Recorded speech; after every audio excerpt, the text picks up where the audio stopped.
The times I get told this is a once in 100-year event, I go, well, I've done .com, SARS, Yep. I've done 9/11, Yeah. I've done the GFC, COVID. COVID.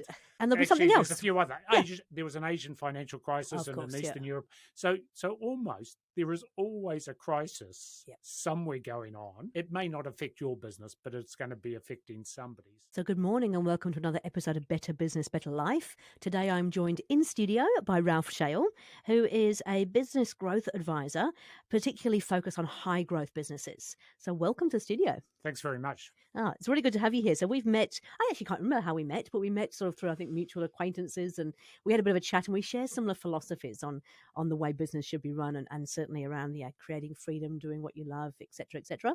So why don't you just tell the listeners a little bit about you and where you've come from? Yeah, that's a long story, which I'll keep short.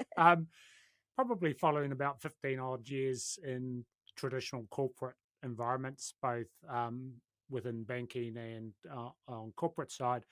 I got involved in 2000 with some friends, and we established a business that was looking to help early stage companies raise capital and commercialize. So the last 22 years has been working with a whole range of New Zealand companies, and whether that's raising capital, whether it's helping them with strategic partnerships. We've done some sort of management buyouts and those sorts of things. So very much in the sort of smaller businesses, early stage businesses. And it's just an area that I'm really fascinated with and really enjoy. So excellent. So can you give us some examples of clients that you've worked with? Yeah, look, over that time, I mean, I was talking to somebody the other week about sort of the success of the New Zealand gaming industry, and I recalled that in the early days, Weta Workshop was around and starting. There was a whole lot of companies spinning out of, the Lord of the Rings work and creating new technology. So I go back then. Early advisor to Rocket Lab, cool. mainly prior to Peter actually getting some decent funding. But yes, very early stage advisor there.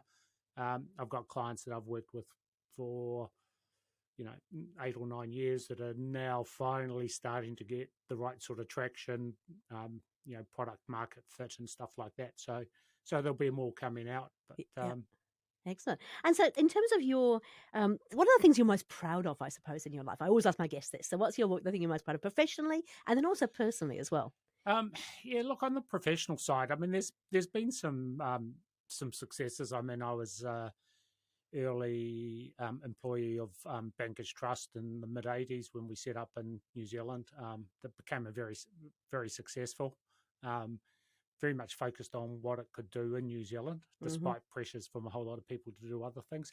But if I look back, it probably is, and I read the other day that Rocket Lab's looking to hire another 150 people. They're at 1,500. Wow! So a lot of my professional satisfaction is actually around the success of clients. And as I said, I mean, this week, hopefully, touch wood, I've got a client that will raise less than 500,000 in bank funding. But that's a huge success. They've gone from, trying to develop technology, scraping around to keep in business, and suddenly they can raise $500,000 from a bank. So they've grown up, and but with huge growth potential. So, but they've finally got themselves sorted. So yeah, a lot of professional satisfaction is around the achievements of clients. On the personal side, that's interesting. Today's my 24th wedding anniversary. Oh, yay. Which, when we booked in, I sort of forgotten that bit. Oh, no. Are you in trouble? Well, my wife and I are both equally in trouble because she also does a lot of consulting and stuff. And so between us, we always end up with one of us having clients that have got issues on. So, yeah, 24 years married, late starter on that, 2 great kids. Yeah. So, yeah, that's probably on the personal side's the greatest. And in the last 12 months, lost 40 kgs and put about 10 of them back on. So that's still a massive achievement. So post Christmas, we'll try and lose the final 10. Oh, that's awesome. Out of interest, how did you do that? What was the reason for wanting to, and then how did you actually stick to it? I suppose the reason I just looked at myself it was probably 2 years ago, and it was really in the last year that it's and just to put on too much Yep. weight, and started doing the same stuff that I'd always done, which was cut back alcohol, eat better, more exercise, and I've done that time and time again. The thing that I did differently this time was I started doing meditation. Ah, And I've stopped doing that as regularly as I should, and that's why the weight's going back on. So we'll start doing that again, and I think that just clears the mind, yep. and helps to sort of focus, de-stress. Hmm. So I it say was, breathing is like actually really, really important in weight loss, and yeah, often when you meditate, it's the only time that you're actually paying attention to your breathing. yeah. Look, and I think it is. So as I say, I've done it, tried to do it probably since I was university and beyond, and this time it's largely worked, Yep. and I've got to get back into meditation to lose the final 10 kgs. So But still, um, great result. Yeah. yeah. Cool. Okay, so we're talking about creating freedom today, right? Because that's one of your passions, as is mine.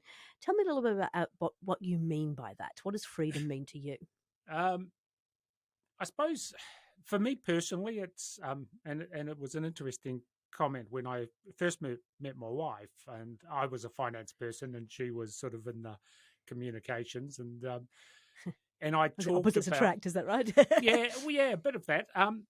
I talked about having money, but not from a point of view of wealth, but from the ability that gives you the choice to do things. Mm, So for me, creating freedom is creating, an environment where you can actually have choices, where you have options. mm, And so, probably using a finance term, you have the option around doing something, so you can make decisions without having to go, "Can I afford it?" And mm. and working with a lot of early stage companies, cash is always the issue. Yep. So you sort of sit there and go, should we do this? They go, we'd love to, but how do we fund it, or how do we finance it? Or, so for me, creating freedom is around having an environment where you've got choices. Hmm. Um, so, and that might be personal choices, that might be financial choices, that might be anything. So, and obviously what freedom means for every individual is totally different. So Yep. that's one of the things. So I recently joined the CFO Centre, Hmm. which is a global firm of corporate CFOs who have decided to sort of work in the SME space. Yep. And that's one of the key things that they focus on is what do the owners actually want from the business? And they talk about the numbers that matter. And we're not talking sales or profit.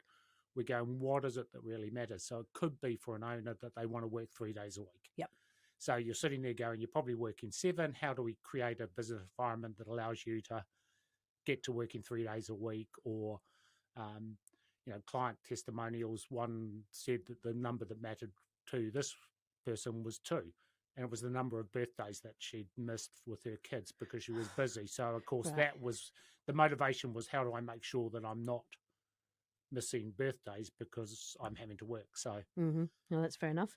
And so, CFO, the CFO Centre, it's an interesting thing, isn't it? Because you're not necessarily a full-time CFO for these companies. You are what I would call a fractional CFO, which means you're doing a period of time with each company that you work with. How does that work? yeah, look, it's exactly that. So it is not a permanent Mm-hmm. role.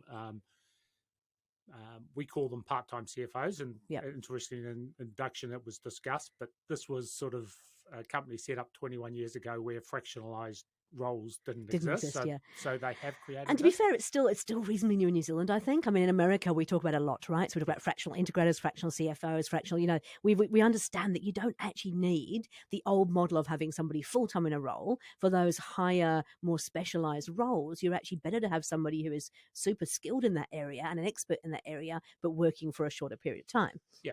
So the and that's exactly it. So these are probably, I'm the exception, but most of them have come out of larger corporates. So they've got that discipline. They are CFOs, and they're not. It's not an accountant that's trying to take that next step. So our focus is very much at that very strategic end of the business. Yep. Overseeing getting the base right, but very much focused at the top end. So for a lot of companies, they don't need somebody doing that role full time. Yep.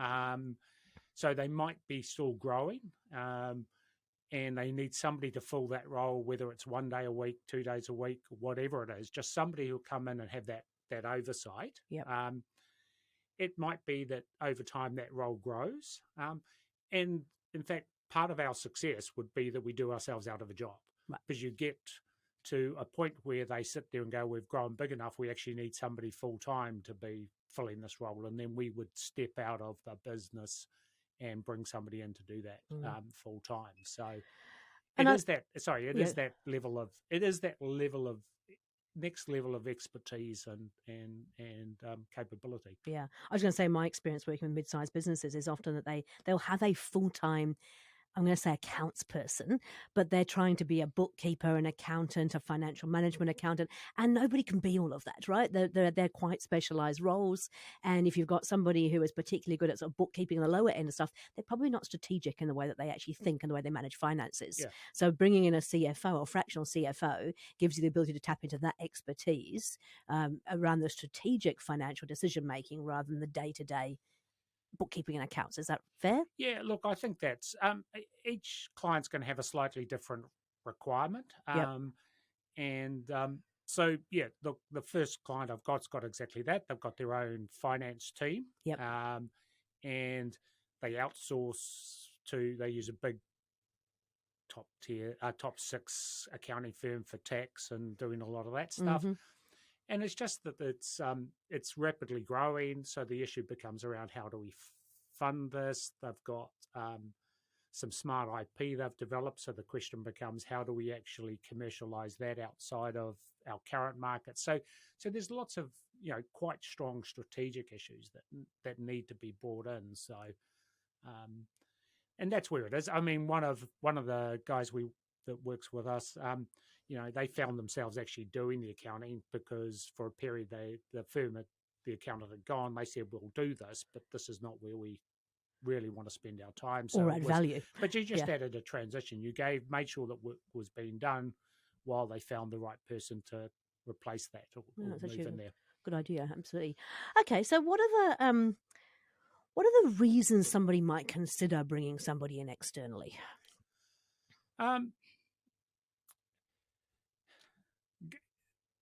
It will vary. I mean, it's interesting. I think both locally and around the world, quite often there'll be a problem.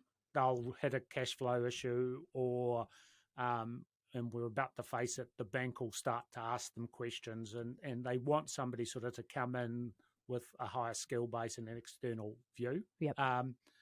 Or they're sitting there and they are growing and they're going, we just need to accept. Or you've got a founder who's decided that they may want to transition out of the business. And so they're sort of sitting there going, we've got 3 years, we're wanting to exit. And then you go through the whole, you've got to get everything into shape. You want to make sure this is presented properly and you want to work through that sort of plan. Mm-hmm. I think probably a lot of times it will be crisis or problem led. Yep. And then we would go in, we'd try and sort out how we fix that problem. We'd make sure the foundations are in place.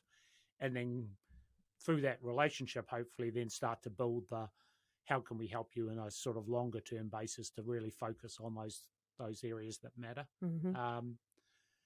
And I suppose others, others that we'll see as they grow, they just need some additional resources. So you might have investors who go, look, we need somebody in here who can provide that strategy, but we don't need to be paying somebody full time. Yep. Yeah. Okay. And what are sort of the biggest pitfalls or the biggest challenges that you see clients have that they come to you with?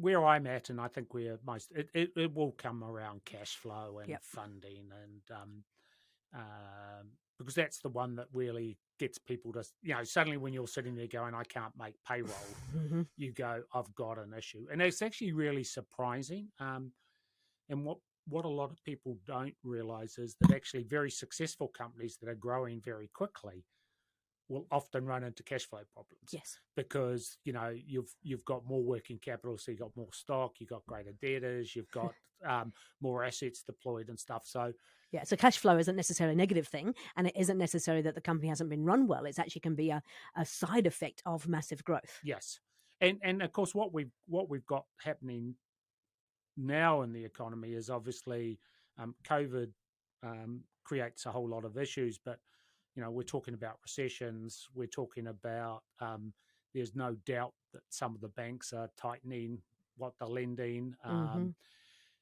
For a lot of SMEs, the banks will be looking at the house or the mortgage and all of those sorts of things to fund. So cash flow is going to become a problem Mm-hmm. for a lot of businesses. And actually, if we go back and we I'm old enough to have lived through a number of cycles, but for a lot of companies, the last real heavy recession was probably 2008. Yep. And so you've got a lot of people, not just the entrepreneurs, but you've also actually got a lot of the financing. So the bank, people making credit decisions in banks, or investors, the venture capital firms, or they've not lived through that, and all they've lived through is a period of Growth. boom. Yep. And lending into a booming market's easy. Yep. So there has to be some issues around, with what we've got is just not only how your business reacts, but how the banks react. So, and as So there'll be some tightening of purse strings. There'll be some decisions that they make around who they will and won't lend to. yes. Do you think? I mean, I don't know. I also lived through a couple of recessions myself, but I mean, in terms of the supposed upcoming recession, do you think that there will be some banks who will actually start pulling things back and saying we want that repaid, or where do you think it's going to head? Well, I think there's no doubt that some of the banks have pulled back, as the party that we've just got funded through one of the banks. I mean, they've actually said that they had done deals earlier in the year that probably now they wouldn't be doing. So that affects the new stuff. Yeah. Yep. So that pulls back. I'd be very surprised. I'd be very surprised if the banks here in New Zealand actually start to ask for or start to pull money back because they understand that causes a problem. What Yep. we will see is the bank will go, if a company turns up and says, look, we need another 50,000 on our overdraft, they might sit there and go, well, we're not prepared to do that. Yep. And we want somebody to come in and have a decent look at what's going on. Yep. And that's probably where, ideally, if you're in that, or you think you're in that situation, having somebody on board before you go and talk to the bank, so you can sit there and go, look, we need 50,000, but here's the steps we're taking to free up cash and get the business sustainable, or to just present it as a very sustainable business. That's probably better being done ahead of talking to the banks, rather than talking to the bank and the bank then saying, well, actually, we want you to go and do this. Yeah. So, and it's kind of true, isn't it? You've always got to be thinking about these things way before you actually need them, because if you leave it till the last minute, then you're going to run into some issues. So in general terms, I mean, let's just say businesses listening in, they're going, hey, look, we know we're going to see some potential cash flow issues coming up in the next 6 months. When would you suggest is the best time to actually start thinking about getting things ready for a bank? Is it more than 6 months? 6 months ago. Okay, good. Yeah. No, look, the sooner you start to address it, and back to the sort of freedom, the more options you give yourself, the more ability you have to have a look at different ways of funding it. To, if you're talking to the bank, you go, look, we're going to put in place some strategies. This is, what actions can we take? Yep. So are there some things that we can go, hey, we can do a couple of months of X, which hopefully will show that it's working. Yep. So when we go to the bank, we go, look, 2 months ago, we implemented this strategy and we've seen some improvements. So, we can project that forward to say this is what it's going to look like going forward, as opposed to this is what it looked like historically. Yeah. It's all of those things. It's looking at different funding options. Yeah. So there's a lot of, and that's probably, and I'll defend the banks to a degree. I've been approached by a lot of companies who go, we've talked to the banks and they won't lend us money. And you go, well, actually, it's not their job to lend you money where you are.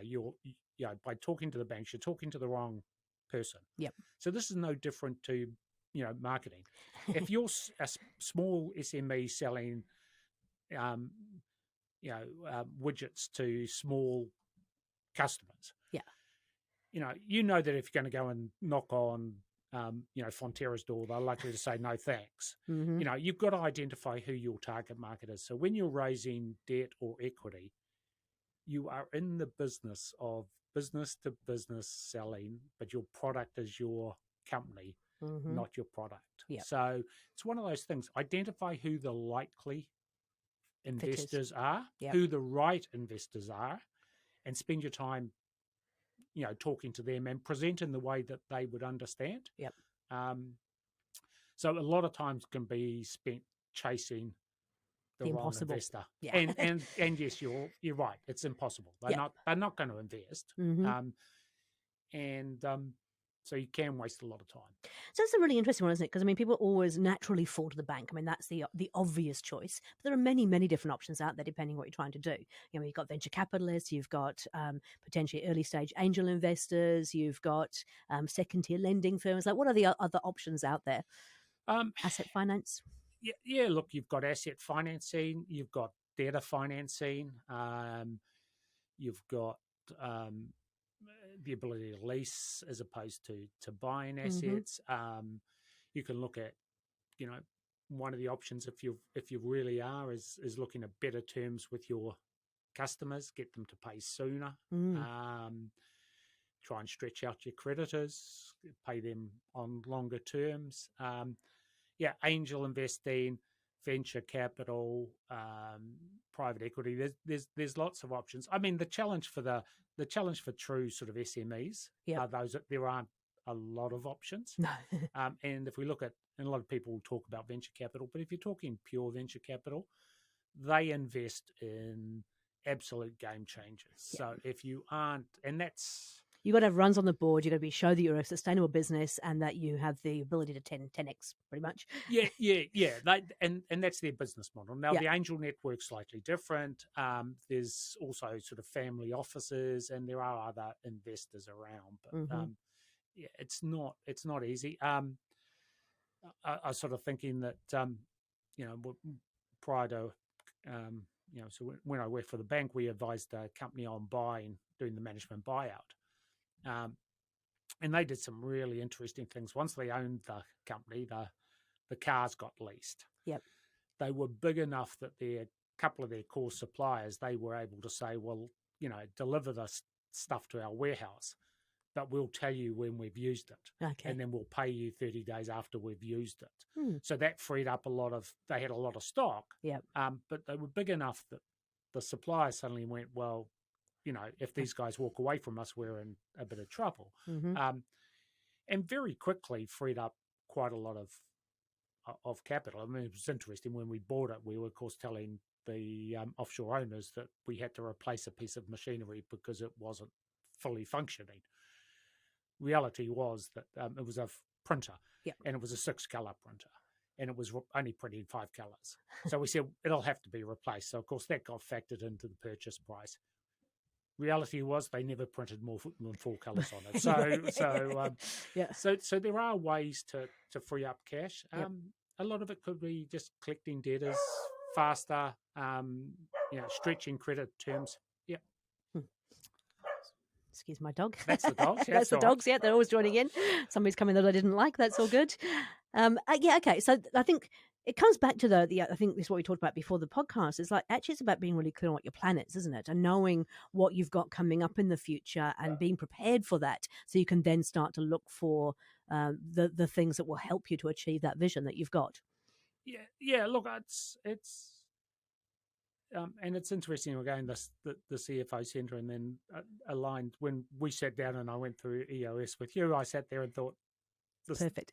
These are, there's an overlap, but most of it's a fit. Trying to change when you're in crisis, you get into crisis mode and then you do stuff to survive. obviously, from my point of view, as a founder of a business or an owner of the business, it's the big picture stuff. Is what do you want out of a business, and then starting to understand what that is. And it's, as I've said before, it's not necessarily purely financial. It's about personal ambitions and bits and pieces and what's driving you. Yep. And for most really successful entrepreneurs, it's not about money per se. Yep. For smaller businesses, it might just be the freedom to be your own boss or whatever. So understanding what that is, and then setting in place a view of where you want to be in, is it 5 years' time or 10 years' time, whatever it is. Yeah. And then starting to understand how can I build towards that, and how can I build resilience into the business so that when stuff happens, and stuff always happens, the times I get told, this is a once in 100-year, event, I go, well, I started in this early stage, probably 2000. So pre the .com crash. So I've done .com, I've done SARS, I've done 9/11, I've done the GFC, COVID. And there'll be something else. There's a few other. There was an Asian financial crisis in Eastern Europe. So almost there is always a crisis somewhere going on. It may not affect your business, but it's going to be affecting somebody. So building that resilience in, again, so it gives you options to be able to say when you get to a point, actually, I've got choice here. I scale back and just bunker down and get through it, or actually I get proactive and actually go after bigger market share because others that I'm competing with are probably struggling. So all of those sorts of things. I think I always say this, when we're about to go into a potential recession, it's actually a great opportunity because if you actually got all your ducks in a row and you're really clear about what your vision is and you're really clear about who you're targeting and what you're offering, there is an opportunity to actually really gain market share because a lot of people don't have those plans. And so you've got a one-up advantage against them. Look, it's and now that's a really interesting point because I joined I'll call it DB Group in early 1990s as their treasurer. And it wasn't called that back then. And we had some interesting challenges. But it was interesting because we started to raise funds. And so I, of course, went to a number of the banks and the BNZ turned up. And my boss sat there and said, I'm sitting there going, we try to raise money. And he sat there and says, where have you been for the last 5 years? We're a client of yours. And yet you've had your head buried in trying to deal with all of the 1987 stock market crash and all the bits and pieces. And you suddenly realize that here he was going, he was a good customer.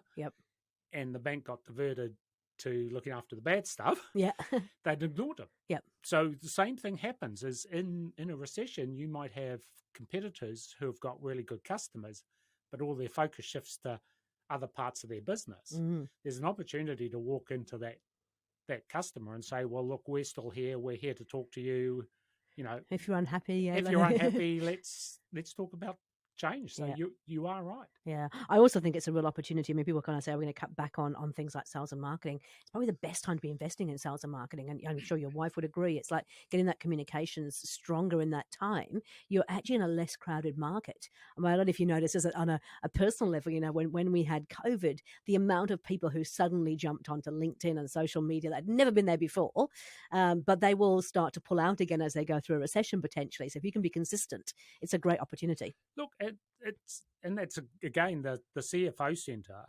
It's an interesting discussion because they did a lot of online activity pre-COVID, so a lot of their sales marketing was LinkedIn messages and bits and pieces. But you're absolutely right. As soon as COVID happened, as soon as people started looking at, you ended up with a whole lot of other people marketing in that space, and it got noisy, really noisy. And sales leads. Probably telling stories out of school, but sales, the channels changed, and they're spending, and we're spending time looking at what are alternative ways of building that sales channel. So that there are opportunities, and yes, probably putting more money into sales and marketing now, going into the recession, if you can afford it, is probably a good thing because people will be looking around, people will be frustrated, or they'll get concerned about a supplier or what have you. So people normally don't like changing unless something causes a change. People don't go actively out there changing banks or No. changing phone companies, We're despite how we're quite bad complacent. they Yeah. are. So when there is a disruption, hmm there will be a bunch of people out there, for whatever reason, will start to actually look around when historically they probably wouldn't. Yeah. So Yeah, no, real opportunities. Okay, gosh, there's so much we could talk about. I think, but we're already going about 30 minutes, which is time flies, hey. Top 3 tips. What would be your top 3 tips for people listening in today around creating freedom? yeah, look, I go back to if you can get some headspace, start to really think about what it is you want out of the business and over what sort of time frame. Mm-hmm. And a lot of founders don't, and so it's really, what do you want, over what time frame? Yeah. And I think Yeah, that goes back to one of my favorite sayings. It's like, if you don't know where you're going, any road will get you there. So having that clarity, even in the long term, if you don't, not quite sure how you're going to get there, but that's your clear vision, you're more likely to actually achieve it. yes, yeah, and interesting. I was listening to a person working in venture capital, and she actually said, and this is for the really high growth, really ambitious companies, you'll probably have a goal that you actually will never achieve, but you've got to sit there and go, I'm changing the world. Yeah. And then you work out what the next sort of steps are. So you break it down, but clearly understanding what your family and others, and if you've got multiple shareholders, Mm-hmm. trying to make sure that you're sort of aligned Yep. on what people want out of it, or at least understand that, Jane wants to stay in the business for 15 years and you only want to be there 5. So can we build a plan around how we can transition? Mm-hmm. So understand that. Next thing I think that a lot of people fail is understanding where you actually are. So I listen to, and this goes for large organizations, this goes for governments. They all talk about this great vision, and then they go, oh, look, and it's just over there, and we're here, and we're doing great. So we just have to do a little bit honest assessment of where you actually are and what your capabilities are. Mm-hmm. Then once you understand that, where you are and where you want to get to, you can build a pathway to say, okay, how do we start with steps? And I'd go, if it's a 5-year vision, where do we want to be in 3? Yep. Where do we want to be in 1? Yep. Where do we want to be in 90 90 days? days, And yeah. it's all of the stuff that you talk about, which is break it down into little pieces. Mm-hmm. Well, we always say, start with the end in mind. It's Stephen Covey, right? Yes. Start with the end in mind. This is where you're headed, and then start to work backwards until you get it down to bite-sized chunks. Yes. Because otherwise we get overwhelmed. This huge vision, for most people, it's like, I've got no idea how we're going to do that. Don't worry about that. That's where we're headed. What does it look like in 5 years, 3 years, 1 year, and then 90 days? And only focus on the most important things in the next 90 days. Well, yes, getting the right resources and different. So different people might focus on different parts of that pathway. But I was lucky enough. I was at a lecture which was given by a retired 4-star US general, and he talked about transforming the US military. And his argument was, the first battle of every war that the US entered into, they got their backsides kicked. They were never prepared. And it is said until the first Kuwait Gulf War, when they basically sorted that in one go. Yep. And he always talked about transformation being exactly what we're talking about, is find some wins. Find some little stuff that you can go, oh, we achieved this. Yep. Because even though that may not get you miles down the track, it gets people going, oh, we can make a change. We can get something successful. So it's... Yep. So even if it builds momentum, right? You're taking a step forward, even though you might take a couple back, you're still moving forward, as opposed to taking on something really huge, kind of failing at it and then going, oh, we can't do this. Yeah. And to build confidence with your team and the people around you. So earlier I sort of said, look, if you're going to raise money, let's think through and let's take a couple of steps so that we can show the bank, look, we made this change. This is what's happening. Mm-hmm. Early in those stages, pick some easy ones. Pick some stuff you're going to win. because all it does is give people confidence. Yep. If you start failing all along, then the bigger vision people challenge. Mm-hmm. So Oh, I love it. Okay, that's great. Hey, look, if people want to find out more about this and specifically talk to you around their creating freedom financially and otherwise, how do they get hold of you, Ralph? I'm on LinkedIn. Yep. So Ralph Shale. Ralph Yep. Shale. I think there's only one of me. That's good. And or the CFO Centre in New Zealand has a landing page if you want to talk to the CFO Centre. Mm-hmm. Yep. Excellent. And just a little bit about, so in terms of the process when you work with a client, what does that look like? So somebody's been listening to this and go, oh, I want to have a chat to Ralph. What usually happens? First thing would be exactly that, is just let's sit down, have a chat about it, coffee for an hour or so, Yep. get to know each other, talk about what the issues are, trying to understand where to go. The CFO Centre, really interestingly, has a whole lot of questions and answers, and it has assessments to do. So part of that process is almost pulling back and looking at, we have a 12 box, looking at each of those boxes and then trying to identify 2 or 3 that really need some attention. Mm-hmm. It's getting to know people. Yep. Look, I mean, I have an attitude, approach that I'll happily sit down with anyone for half an hour, an hour. They want to pick my brains about what their options are around funding. I'm happy to have that conversation. I'm happy to say, look, I think you can go and talk to these 3 people. Yeah. And if you want an introduction, I'll do an intro. But that's always, because a lot of the times it's not till 2 years down the track when they suddenly go, actually, what Ralph said was really important. Let's chat. So yeah, fantastic. Okay, that's great. So Ralph Shale on LinkedIn or the CFO Centre in New Zealand. Ralph's happy to have a chat with you about your different options and things. Yep. Have a coffee, catch up. Sounds great. Thank you very, very much for your time. Thank you for coming in. That's right. I hope you're not in too much trouble with your wife. No. Maybe we'll get you some chocolates to take home. We're probably equally responsible for this one.